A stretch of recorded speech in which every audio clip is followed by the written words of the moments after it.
The economic cycle, what is it? The shifting state of an economy resulting from periods of economic boom and contraction is known as the economic cycle. It is often calculated using a country's or region's gross domestic product, GDP. The stage of the economic cycle can also be determined by looking at other economic variables including interest rates, consumer spending, and employment rates.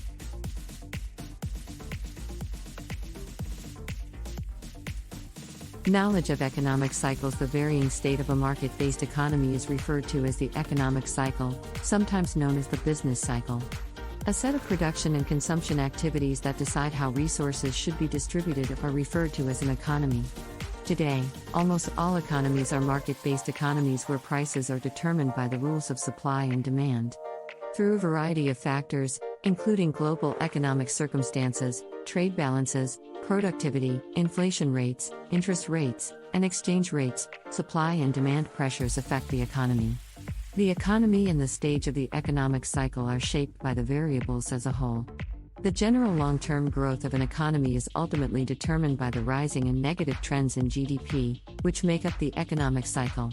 GDP, which calculates the total worth of all commodities and services, is used to represent an economy's overall wealth. Typically, countries with higher GDPs have wealthier populations. The economic cycle and stages. The four phases of the economic cycle are as follows: expansion, peak, contraction, trough. The cycle restarts from the beginning once it is finished. There is no set guideline for how long each phase should last. Expansion periods can last for several years before reaching their peak.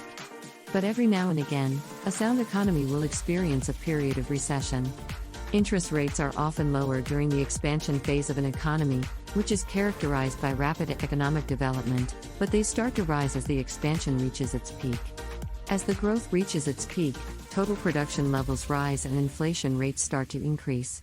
When an economy's growth level achieves a plateau or its fastest rate, the economy has achieved its peak.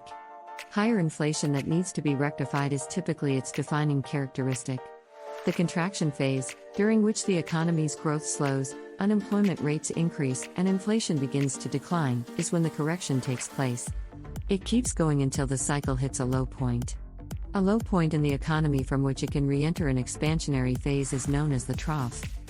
Economic cycle, its importance in a market-based economy. Everyone takes part. A market-based economy is successful if it effectively makes everyone better off over time by generating and consuming more products and services. A thriving economy must have a growing GDP because it accurately reflects rising levels of production and consumption. Everyone is affected by the state of the economic cycle, which makes sense given that everyone participates in the economy as a whole. In order to increase wealth, it is typically in everyone's best interest for the economy to be expanding.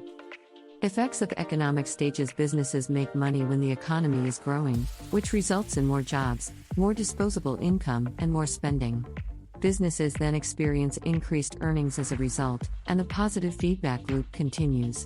Businesses experience a loss of profits during a recession, which triggers downsizing and staff layoffs.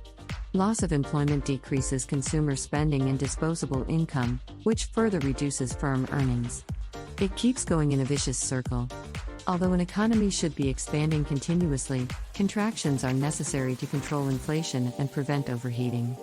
An economy that has gone through a protracted period of robust economic development but has also started to endure high levels of inflation is said to be overheated. An economy based on markets becomes inefficient when inflation is too high.